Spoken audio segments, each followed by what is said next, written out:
राधे राधे साथियों, स्वागत है आपका मेरे YouTube चैनल में। तो आज हम शिक्षा शास्त्री मॉक टेस्ट 3.0 लेके आए हैं। तो देखते हैं, पहले प्रश्न पे चलते हैं। सबसे पहला प्रश्न है हमारे सामने, लकारानाम अयम उचितः क्रमः। लकारों का उचित क्रम लगाना है आपको। तो सबसे पहले वर्तमान में जैसे आपको पता है लट लकार चलता है, तो बी ऑप्शन पहले सबसे पहले सही हो जाएगा। फिर लट के बाद लिट चलेगा, डी ऑप्शन, फिर सी लुट चलेगा, उसके बाद लिट चलेगा। तो उसके आपका ऑप्शन नंबर जो है लास्ट ऑप्शन जो है सही हो जाएगा।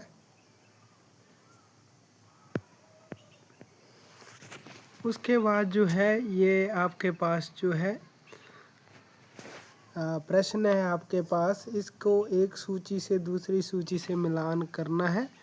तो इसका आंसर जो है आप कमेंट बॉक्स में बताएं, क्योंकि ये प्रश्न बहुत बार पूछा जाता है और बहुत बच्चों को पता भी नहीं लगता है। तो मैं चाहता हूँ कि खुद आप ढूंढ के इस प्रश्न का उत्तर कमेंट बॉक्स में दें। तो इसके ऑप्शन है ये आप देख सकते हो। उसके बाद जो है हमारे पास अगला प्रश्न रहेगा तीसरा। तो अगला प्रश्न जो है हमारे पास ये है, दस्तहि इति शब्दः कस्य कृते प्रयुज्यते। तो दस्तहि के नाम से किस के लिए प्रयोग किया गया है? दस्तहि नाम जो है तो ऋग्वेदस्य कृते, तो ऋग्वेद के लिए दस्तहि शब्द का प्रयोग किया गया है।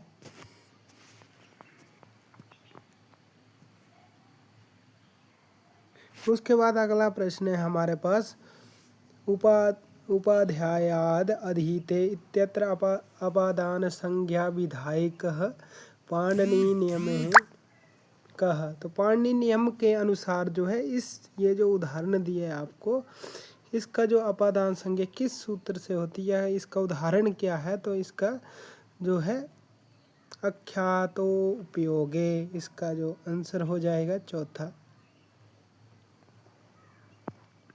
उसके बाद हमारे पास जो अगला प्रश्न है, रस संप्रदायस्य आचार्यो स्तः। तो जो रस संप्रदाय के दो आचार्य हैं वो कौन कौन है?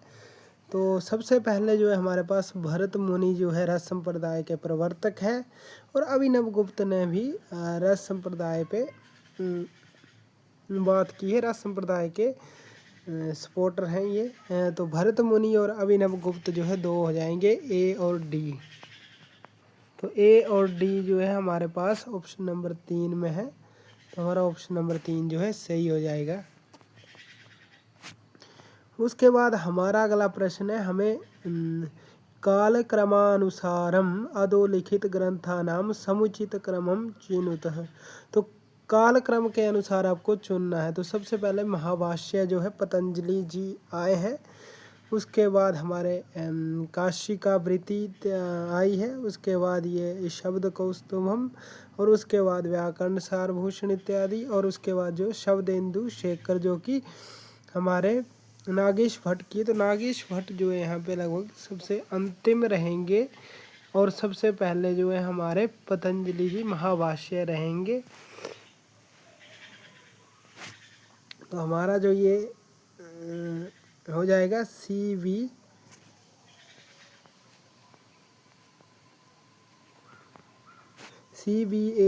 हो जाएगा। ऑप्शन नंबर 4 जो है हमारा अगला इसका उत्तर हो जाएगा। उसके बाद हमारे पास है अगला प्रश्न, हर्षस्य कृति इमे स्तः। तो हर्ष की कृतियाँ देखनी है हमें कौन कौन सी है? तो यहाँ पे जो है रत्नावली ऑप्शन में है, नैषधीय चरितम ऑप्शन में है, कर्पूर मंजरी ऑप्शन में है, और प्रियदर्शिका जो है ऑप्शन में है। तो यहाँ पे जो है हमारे पास जो है एक तो रत्नावली हो जाएगी और एक प्रियदर्शिका हो जाएगी। आप इसमें कंफ्यूज ना हो कि नैषधीय चरितम जो है ये भी हर्ष की है। तो ये जो है श्री हर्ष की है। श्री हर्ष और हर्षवर्धन जो अलग अलग थे। तो ये नैषधीय चरित जो श्री हर्ष की रचना है, और ये दो जो है रत्नावली और प्रियदर्शिका ये जो है हर्षवर्धन की रचना है। तो हमारा ए और डी जो है ऑप्शन सही हो जाएगा। तो और ए और डी में जो है पहला ही ऑप्शन है ये सही हो जाएगा। उसके बाद आपको मिलान करना है यहाँ पे तो हमारे पास जो है आचार्य और ग्रंथ है। सबसे पहले कालिदास है हमारे पास, तो कालिदास का जो है श्रुतबोध है। उसके बाद कैदार भट्ट का वृत रत्नाकर है जो छंदों पे इन्होंने लिखा था।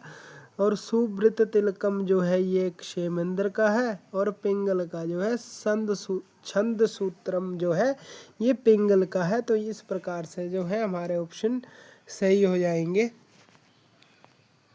तो आप खुद ही मिलान कर लेंगे इसमें कौन सा ऑप्शन सही रहेगा। उसके बाद हमारे पास है कुंभकार इत्यत्र समासो अस्ति। तो कुंभकार में जो है कौन सा समास का उदाहरण नहीं है, तो ये उपपद तत्पुरुष का उदाहरण है।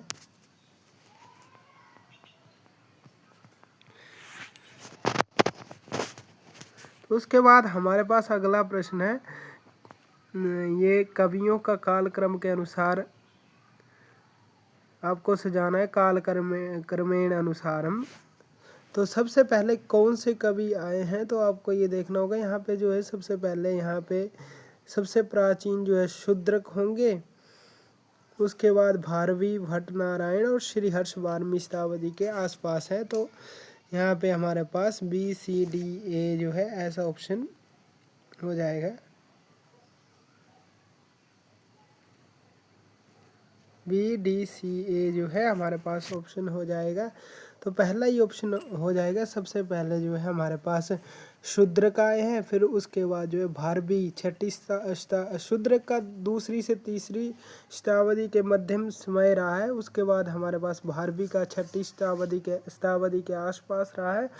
और उसके बाद भट्ट नारायण इनका 8-9 के आसपास रहा है। और श्रीहर्ष का 12वीं शताब्दी के आसपास जो समय रहा है। तो इस प्रकार से हमारा ऑप्शन नंबर 1 जो है सही उत्तर हो जाएगा। उसके बाद हमारे पास एक प्रश्न है, श्रीमद् भगवत गीतायाः इयं पंक्ति न अस्ति। श्रीमद् भगवत गीता की इसमें कौन सी पंक्ति नहीं है, तो यहाँ पे सबसे पहले हमारे पास धर्म क्षेत्रे कुरुक्षेत्रे संवेता युयुत्सवः। तो ये जो है पहले ही अध्याय में मिल जाती, तो पहला ऑप्शन तो हमारा गलत हो जाएगा। ये बहुत ही प्रसिद्ध है, कर्मण्येवाधिकारस्ते मा फलेषु कदाचन। तो ये भी श्रीमद् भगवत गीता की है। और इसके वेयांशी जीर्णानि यथा विहाय। तो ये भी जो है भगवत गीता की ही सूक्ति हो जाएगी। तो बची 2 ही हमारे पास। तो अर्थ ही मन माँ कन्या पर की ये जो है अभिज्ञान शकुंतलम की है। तो इस प्रकार से D और E जो है हमारा सही उत्तर हो जाएगा। तो D और E जो है हमारा आखिरी ऑप्शन है। उसके बाद एक बार फिर से आपके पास इसी प्रकार से है, पदम इदम कर्मेण व्यवस्थाप्यत। तो ये पद दिए हैं इन्होंने, इनको आपको क्रम से सजाना है। तो ये भगवत गीता की ही बहुत ही प्रसिद्ध सूक्ति है, यदा यदा ही धर्मस्य ग्लानिर्भवति भारत अभ्युत्थानं धर्मस्य तदात्मनं सृजाम्यहम्। तो सबसे पहले यदा यदा ही धर्मस्य ग्लानिर्भवति भारत। तो CDAB हो जाएगा हमारे पास जो है इसका सही उत्तर। CD जो और CDAB जो है हमारा सही उत्तर हो जाएगा यहाँ पे। उसके बाद हमारे पास अगला प्रश्न है, रूपकस्य प्रभेदेषु विथ्याम कति अंका भवन्ति। तो यहाँ पे जो रूपक के 10 भेद है उसमें से एक विथि जो है उसमें कितने अंक होते हैं, तो उसमें जो है ना उसमें विथि में जो है 1 ही अंक जो होता है।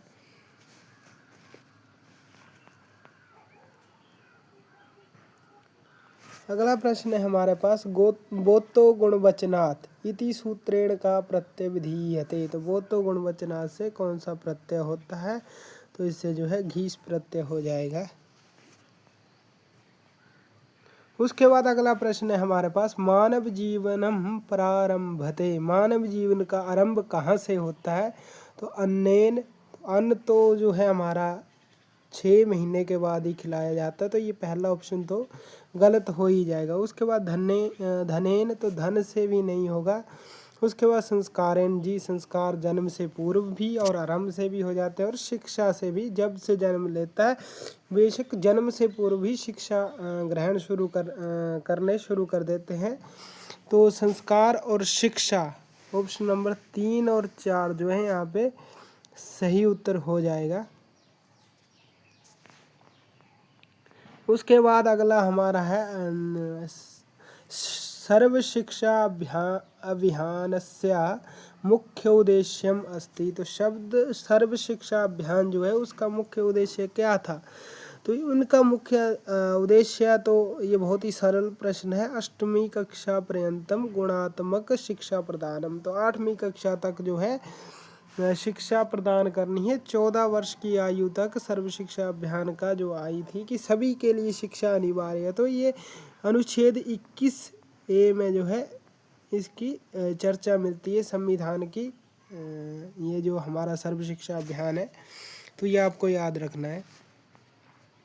उसके बाद अगला प्रश्न है हमारे पास, अधिकांश छात्राणाम विद्यालय परित्यागे कारणम भवति। तो अधिकांश छात्र जो है विद्यालय का त्याग करते हैं, उसका मुख्य कारण क्या है आपकी दृष्टि से? तो उद्योग प्राप्ति चिंता कि उनको नौकरी मिलेगी या नहीं, निर्धनता हो गई, और अध्यापक छात्राणाम संबंध भाव हो गया, उसके बाद अनुपयुक्त पाठ्यक्रम हो गया। तो यहाँ पे निर्धनता जो हो जाएगी, गरीबी जो है उसी की वजह से ज़्यादातर बच्चे जो स्कूल छोड़ देते हैं पैसे की कमी से। उसके बाद अगला प्रश्न है हमारे पास, छात्रेषु नेतृत्व गुण विकासाय अनिवार्य। तो छात्र में नेतृत्व गुण का विकास करने के लिए क्या अनिवार्य है? तो आपको प्रोत्साहनम, तो ये तो आपको करना ही पड़ेगा, छात्र को प्रोत्साहन करना पड़ेगा। दायित्व वितरणम, उनको दायित्व भी देना पड़ेगा, और उपदेश भी देना पड़ेगा। तो उपयुक्त जो है सर्वम, यहाँ पे सभी सही होंगे। उसके बाद अगला प्रश्न है हमारे पास, छात्रेषु सर्जनात्मकतां संवर्धयितुं शिक्षकेण किम करणीयम। तो छात्रेषु, छात्रों में जो है सृजनात्मक लानी है आपको, तो उसके लिए छात्र जो है, छात्रों को अगर सृजनात्मक बनाना है तो उसके लिए शिक्षक को क्या करना चाहिए? तो बहुभाषा तुम प्रोत्साहन करना चाहिए कि बहुत भाषाओं में पढ़ें, या सम्यक स्वाध्याय करणीयम, या स्वयं से स्वाध्याय करें, या सम्यक कंठस्थी करनी है, या सम्यक रूप से छात्र कंठस्थ कर लें। तो ये तो तीनों नहीं होंगे, तो ये हो जाएगा भगवान स्वेच्छा प्रकाशितुम प्रेरणा। अपनी इच्छा से जो है छात्र जो है प्रेरणा को ग्रहण करें, मोटिवेशन को। उसके बाद अगला प्रश्न है, स एव अध्यापक रूपेण मम प्रिय है। तो अगर अध्यापक के रूप में कौन प्रिय होता है, तो क्या वो धनवान होना चाहिए? तो नहीं, धनवान तो क्या ही लेना देना। उसके मनोरंजनम या करोति, जो मनोरंजन करता है वो, ये, या ट्यूशनम करोति, जो ट्यूशन करता है, तो ये तो हो ही नहीं है। या स्वाध्यायी छात्र मनोवेता, जो पढ़ने वाला हो अच्छा और छात्रों की मनोदशा को जाने। तो इस प्रकार से ऑप्शन दूसरा जो है सही उत्तर हो जाएगा।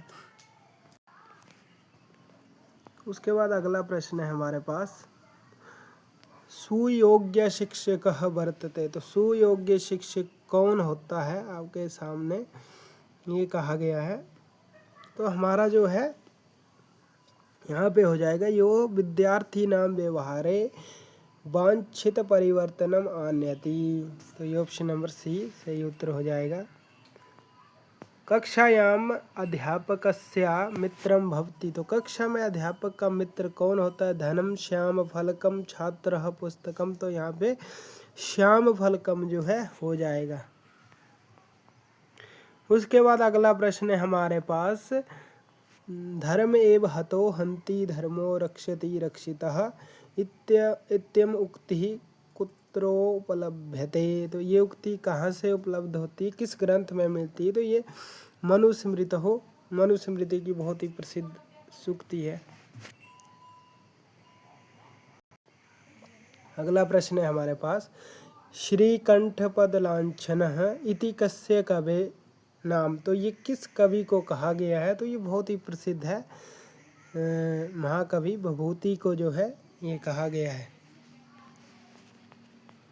उसके बाद अगला हमारे पास बहुत ही प्रसिद्ध सूक्ति है, ये भी वरम वरम विरोधो अपि समम महात्मा भी सुक्तिरेयम विद्यते विद्यते विधीयते। तो बोलते हैं ये सूक्ति जो है कहाँ से ली गई है? विक्रम उर्वशी से ली गई है, शिशुपाल वध से ली गई है, नैषधीय चरितम से ली गई है, या किरात अर्जुनीयम से ली गई है?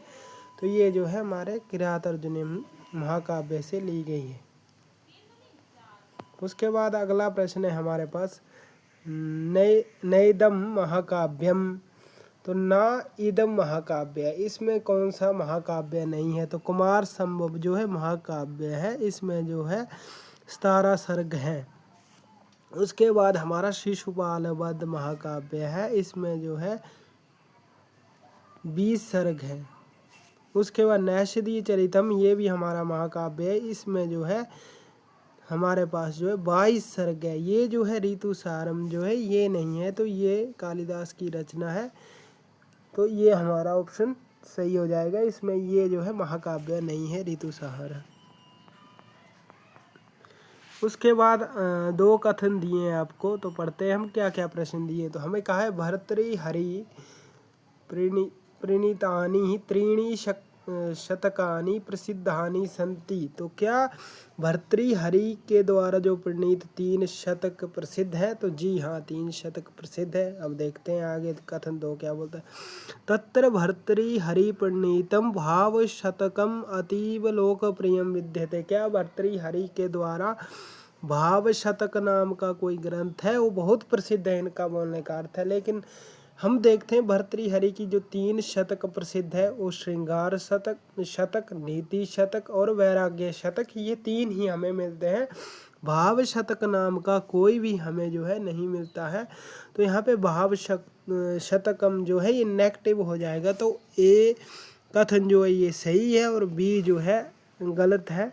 तो हमारा ए जो है समीचीनम हो जाएगा और 2 जो है असमीचीनम हो जाएगा। तो ऑप्शन नंबर 3 जो है सही उत्तर हो जाएगा। इसी के साथ अगला प्रश्न है हमारे पास रसौ वैसः इति वाक्यम प्राप्यते। तो रसौ वैसा जो है कहाँ मिलता है? तो यजुर्वेद में मिलता है। अगर आपसे ऐसे पूछ लिया जाए किस उपनिषद में मिलता है, तो हमारा उपनिषद जो है यजुर्वेद का तैत्तिरीय जो उपनिषद है उसमें ये मिलेगा। तो यजुर्वेद के तैत्तिरीय उपनिषद में जो है ये मिलेगा। तो तैत्तिरीय उपनिषद का संबंध जो है कृष्ण यजुर्वेद से है। उसके बाद हमारे पास फिर से 2 कथन आए हैं, इनमें आपको डाउट नहीं करना है, क्योंकि बहुत फंसाने की कोशिश करेंगे एनटीए आपको इन प्रश्नों में। हो सकता है बहुत घुमा फिरा के कथन दे, क्योंकि इस बार यूजीसी नेट में भी और सभी परीक्षाएं जो भी एनटीए ले रहा है उसमें बहुत ऐसे प्रश्न डाले हैं कथन वाले। इसलिए मैंने जो अभ्यास बनाया इसमें भी कथन वाले प्रश्न कुछ रखे हैं, ताकि छात्रों का अभ्यास हो जाए और परीक्षा में जो है प्रश्नों को अच्छी तरह से कर पाए। तो हमारे पास अगला प्रश्न है अथर्ववेदस्य कश्चनापि अर्ण्यक ग्रंथो न अस्ति। तो क्या अथर्ववेद का कोई भी अर्ण्यक ग्रंथ नहीं है? तो जी हमें पता है कोई भी अर्ण्यक ग्रंथ जो है प्राप्त नहीं होता है। अगला है हमारे पास छांदोग्योपनिषद सामवेदेन संबंध वर्तते। तो क्या छांदोग्य उपनिषद जो है इसका संबंध सामवेद से है? जी है। तो हमारा पहला गलत हो जाएगा और दूसरा जो है यहाँ पे सही हो जाएगा। तो हमारे पास जो है कथन 1 असमीचीनम हो जाएगा, कथन 2 जो है समीचीनम हो जाएगा। इस प्रकार से इसका ऑप्शन नंबर 4 सही हो जाएगा। उसके बाद फिर से कथन का प्रश्न आया है। तो प्रायेण उत्तर पद प्रधान तत्पुरुष समास भवति। तो उत्तर पद प्रधान क्या तत्पुरुष समास में होता है? जी बिल्कुल होता है। उसके बाद ऑप्शन नंबर 2 है हमारा अन्य पद प्रधान। तो अन्य पद प्रधान बहुव्रीहि समासः भवति। तो जी हाँ, बहुव्रीहि समास ही अन्य पद प्रधान होता है। तो हमारा ऑप्शन नंबर जो है पहला जो है वही सही हो जाएगा, क्योंकि दोनों जो है हमारे सही हैं। उसके बाद हमारा अगला प्रश्न है नाना योगे विभक्तिर न भवति, तो नाना के योग में विभक्ति नहीं होती है। तो यहाँ पे द्वितीय भी होगी, तृतीय भी होती है और पंचमी भी होती है। तो जो षष्ठी जो है नाना के प्रयोग में नहीं होगी। तो यहाँ पे हमारे ये तीनों ऑप्शन जो है गलत हो जाएंगे, क्योंकि इन्होंने नहीं पूछा है। तो हमारा जो है षष्ठी विभक्ति इसका सही उत्तर हो जाएगा कि ये नाना योगे षष्ठी विभक्ति नहीं होती है। द्वितीय, तृतीय और पंचमी तीनों विभक्तियाँ होती हैं। उसके बाद अगला उदाहरण जो हमारे पास है, सर्वस्मिन् आत्म अस्ति अत्र सप्तम्या कीदृशः आधारा। तो यहाँ पे जो है आधार बोले, आधार जो है आपको याद रखने, आधार 3 प्रकार के कहे गए हैं। तो एक जो है हमारे पास औपश्लैशिक, दूसरा जो है अभिव्यापक और दूसरा जो है वैश्विक। तो ये 3 प्रकार के आधार है। तो इसका एक एक उदाहरण दिया है। तो इन्होंने पूछा है सर्वस्मिन् आत्म अस्ति, ये किसका उदाहरण है, किस आधार का उदाहरण है। तो ये जो है अभिव्यापक का उदाहरण है, अभिव्यापक का। उसके बाद हमारे पास अगला प्रश्न है, आपके जो रिक्त स्थानम दिया है, डैश मधुरम रोच्यते। तो डैश मधुरम रुच्यमाण रुच्यर्थानाम प्रियमाणः, एक सूत्र करके आता है, उसमें कौन सी विभक्ति होती है। तो उसमें जो है हमारे पास चतुर्थी विभक्ति होती है उसके योग में। तो यहाँ पे आपको ढूंढना है चतुर्थी विभक्ति जो है किस शब्द में है, ये भी आपको कमेंट बॉक्स में ही बताना है, क्योंकि आधा उत्तर मैंने बता दिया है। तो चतुर्थी विभक्ति कहाँ होगी, तो आप इसको कमेंट बॉक्स में बताएंगे तो ज़्यादा अच्छा रहेगा।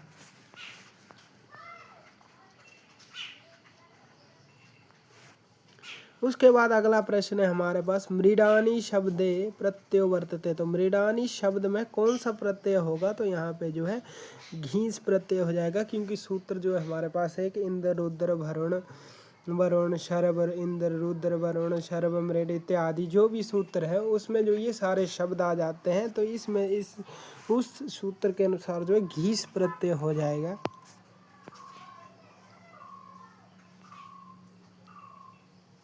तो इन्होंने पूछा है इणंत प्रत्यय से उदाहरणम। तो इसका उदाहरण क्या हो जाएगा। तो इसका उदाहरण हो जाएगा भोज्यम। उसके बाद अगला पूछा है भाव्यति इत्यस्मिन् प्रत्ययो भवति। तो भाव्यति में कौन सा प्रत्यय हो जाएगा, आपका इणिच प्रत्यय हो जाएगा।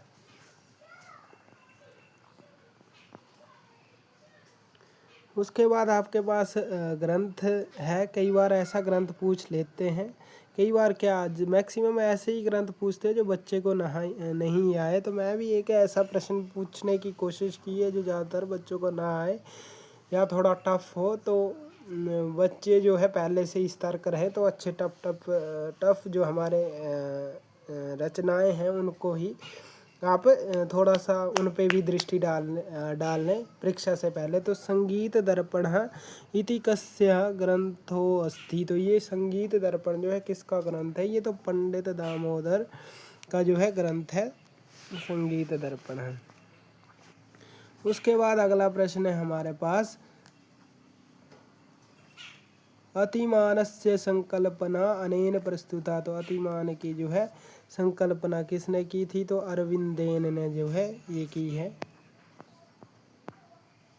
उसके बाद अगला प्रश्न है हमारे पास, स्वतंत्रता प्राप्तेर अनंतरम निर्मितानाम आयोगानाम क्रमशः नामानि सन्ति।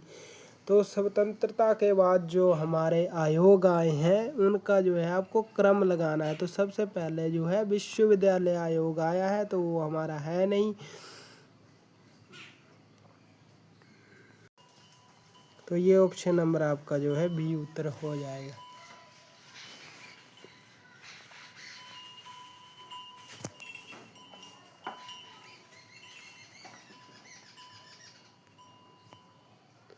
तो अगला प्रश्न है हमारे पास, अयम वैयक्तिक रचनावादी न अस्ति।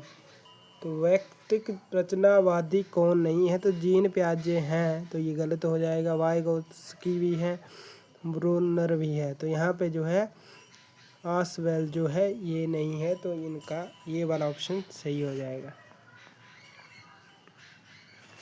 तो अगला हमारे पास प्रश्न पूछा है थॉर्नडाइक समतेषु अयं मुख्य नियमो न अस्ति। तो कौन सा नियम नहीं है इनका? तो यहाँ पे 3 नियम बताएं, अभ्यास, तत्परता और प्रभाव के। तो इनका जो है पुनर्वलन नियम नहीं है, तो ये उत्तर पहला ही सही हो जाएगा।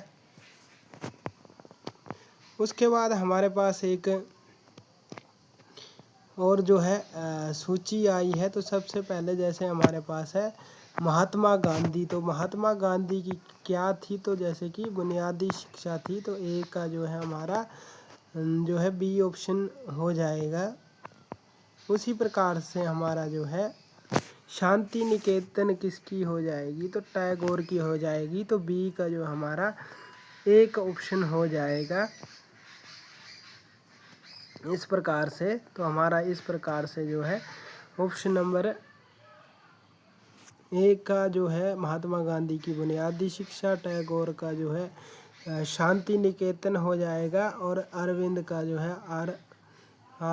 आरोविला हो जाएगा, और उसी प्रकार से जो है कृष्णमूर्ति का ऋषि वैली संबंध हो जाएगा। तो यहाँ पे हमारा ऑप्शन नंबर जो है 2 जो है सही उत्तर हो जाएगा।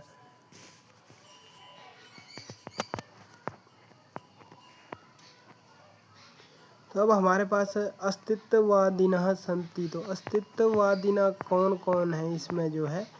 तो ये बहुत ही बार प्रश्न आता है, तो मैं इसे भी चाहूँगा कि आप कमेंट बॉक्स में ही जो है इसका उत्तर दें, ताकि आप पहले ढूंढें कौन अस्तित्ववादी है और कौन नहीं है। खुद जाके किताबों पे दृष्टि डालें तो आपको और ज़्यादा ज्ञान हो। तो ये अब अगले प्रश्न की ओर चलते हैं हम। उसके बाद अगला प्रश्न है हमारे पास उद्योगः शिक्षायाः लक्ष्यम अस्ति। तो उद्योग शिक्षा का लक्ष्य है, तो क्या लक्ष्य होना चाहिए? तो उनका किसका लक्ष्य है ये उद्योग शिक्षा? तो ये प्रयोजनवादी का लक्ष्य है जो है उद्योगी शिक्षा जो है।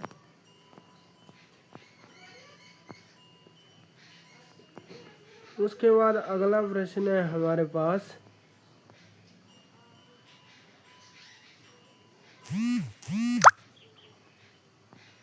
तो यहाँ पे पूछा है भोजराज कृतो ग्रंथ समूहो वर्तते। तो भोजराज के द्वारा कौन कौन से ग्रंथ लिखे? तो जैसे कि एक सरस्वती जो है ये जरूर लिखी है इन्होंने, सरस्वती कंठाभरण, और जो है श्रृंगार प्रकाश भी लिखी है इन्होंने। तो ए और सी जो है ऑप्शन सही हो जाएंगे। तो इस प्रकार से जो है इनकी रचनाएं जो है इनमें कंठाभरण और श्रृंगार प्रकाश दोनों हो जाएगा।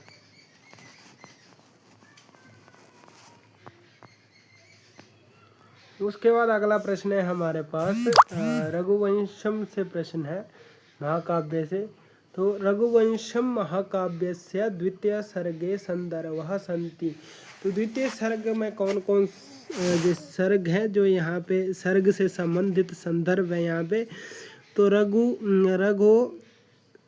दिग्विजय वर्णनम। तो दिग्विजय रघु का तो नहीं है, दूसरे में गौ सेवा का तो है, और सिंह दिलीप का संवाद ये भी है। तो सिंह और गौ सेवा जो है दिलीप करते हैं द्वितीय सर्ग में 21 दिन तक, और सिंह और दिलीप जो है इसके जो है संवाद भी है। जब सिंह जो गाय को खाने का प्रयास करते हैं तो ये जो है दिलीप इनसे संवाद करते हैं। तो बी और सी जो है ऑप्शन सही हो जाएगा हमारे पास। तो बी और सी जो है दूसरे ऑप्शन में है, तो ये दूसरा ऑप्शन सही हो जाएगा। उसके बाद जो हमारे पास अगला प्रश्न है ये है कक्षा कक्षे शिक्षकेण आवश्यक रूपेण उपयुज्यते। तो कक्षा कक्ष में शिक्षक अवश्य रूप से प्रयोग करना ही चाहिए। तो क्या क्या? एक ब्लैक बोर्ड, श्याम फलकम और एक सुधा खंडः। तो ये जो है ऑप्शन नंबर हमारा ए और सी जो है ये सही हो जाएगा। ऑप्शन 4 जो है ई सी केवल सही हो जाएगा। अब एक वेदांत दर्शन से आपको प्रश्न है वेदांते त्रिकालवादित्वम मतम। तो त्रिकाल बाधित कौन हो सकता है? ये तो बहुत ही सरल प्रश्न है, लेकिन जिन्होंने पढ़ा नहीं है वो भी गलत करते। त्रिकाल को जो बांध सकता है वो एक ही है हमारा ब्रह्म। ब्रह्म नहीं हो सकती है कि तीनों कालों को बांध सके।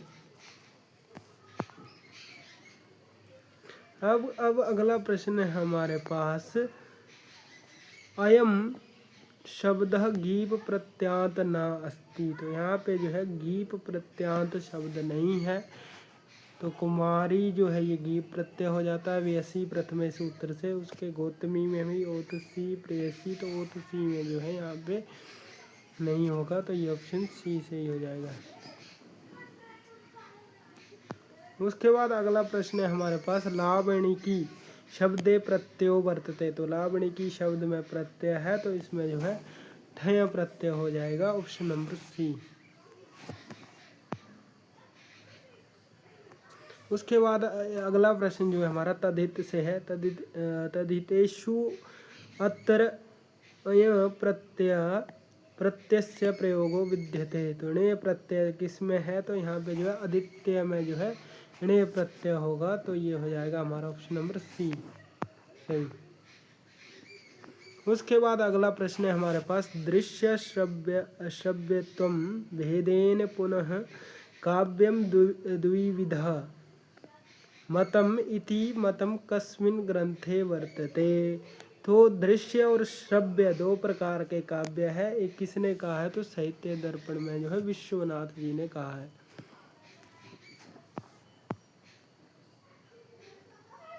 तो अब ये थोड़ा प्रश्न डीप हो जाएगा। तो जैन ने भोक्तुम शक्या भवन्ति। तो जैन के मत में भोक्तुम शक्य कौन है? तो अण्वः भोक्तुम शक्या।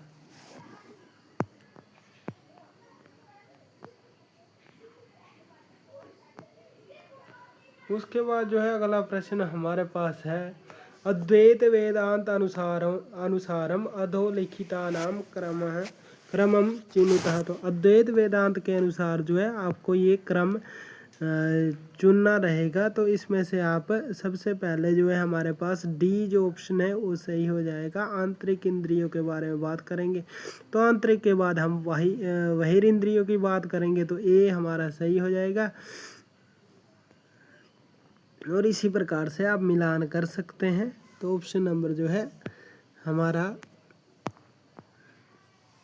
चौथा ऑप्शन जो है वो सही हो जाएगा।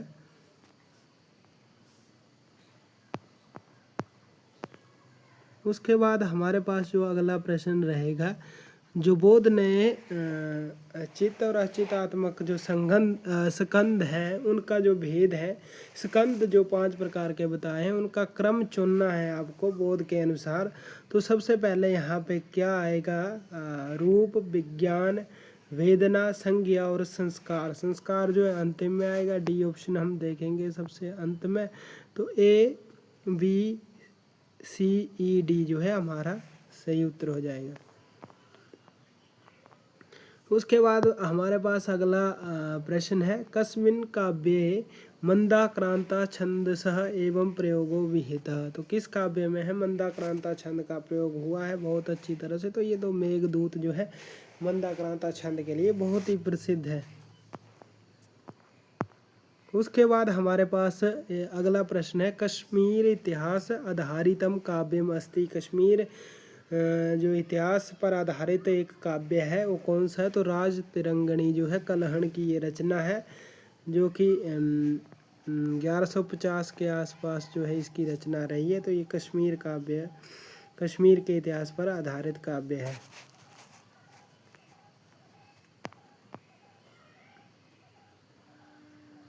उसके बाद हमारे पास अगला जो प्रश्न है, गुणा पूजा स्थानम गुणेषु न च लिंग न च वयः इति कस्य नाटकस्य सूक्ति। तो ये किस नाटक की सूक्ति है? तो ये उत्तरामचरित की सूक्ति है।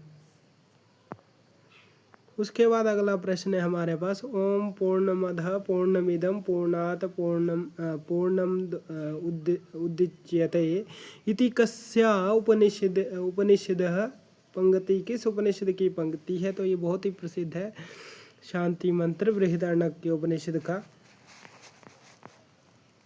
उसके बाद अगला प्रश्न है हमारे पास, यज्ञ संबंधी विधि नाम प्रतिपादनम कुत्र विहितम। तो ये जो है हमारा कल्पेशु, कल्पों में जो है इसका जो है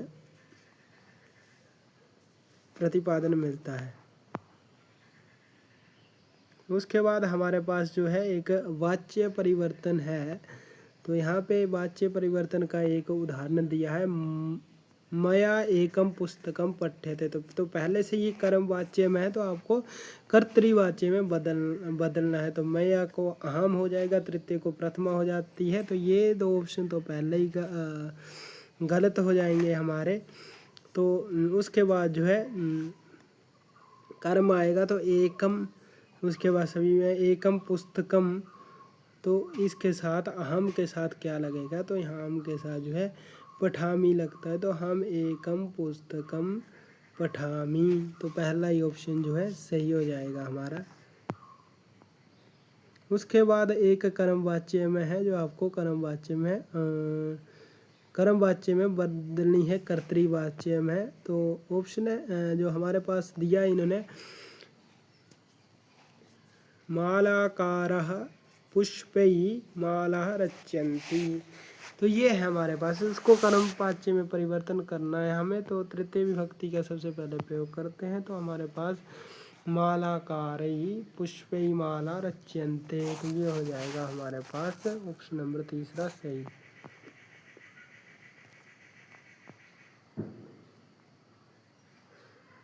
उसके बाद कुरिहु इति क्री धातु किम रूपम। तो कुरियो रूप कहाँ पे बनता है, तो विधिलिंग प्रथम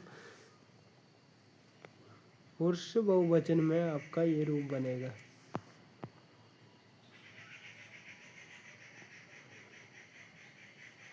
उसके बाद अगला प्रश्न है हमारे पास, भानु शब्दस्य सप्तमी विभक्तौ एक वचने किम रूपम भवति। तो भानौ जो है इसका रूप बन जाएगा ऑप्शन नंबर 3।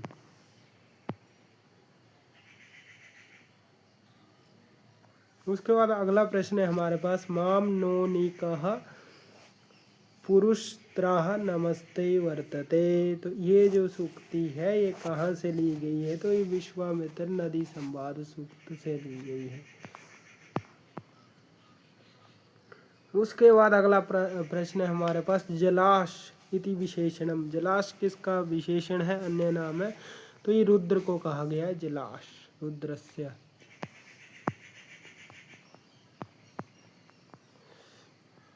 उसके बाद अगला प्रश्न है हमारे पास, ऋक् शब्दस्य अर्थः भवति। तो ऋक् शब्द का अर्थ होता है, तो होता है स्तुति ही।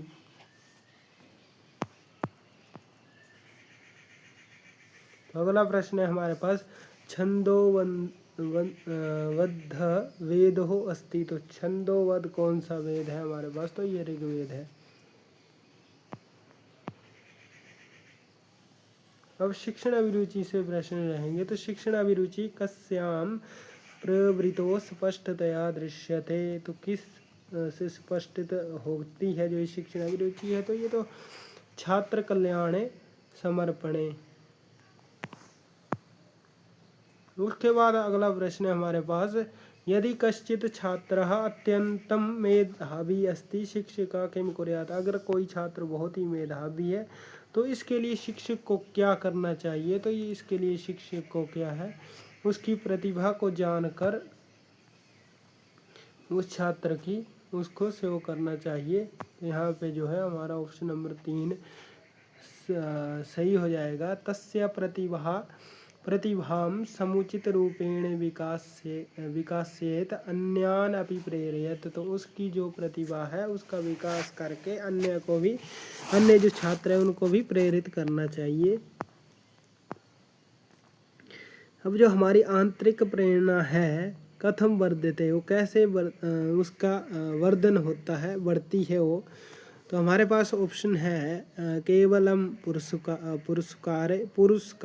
तो केवलम जहाँ भी आए वो नेगेटिव होता है, मैंने पहले ही कहा था। तो पहला ही ऑप्शन जो है गलत हो जाएगा। उसके भय भी जो है ये नेगेटिव है। उसके बाद अधिक गृह कार्यन ये भी नेगेटिव है। तो रुचिकर शिक्षकेन, रुचि प्रकार से जो है आपको शिक्षण देना है छात्रों को।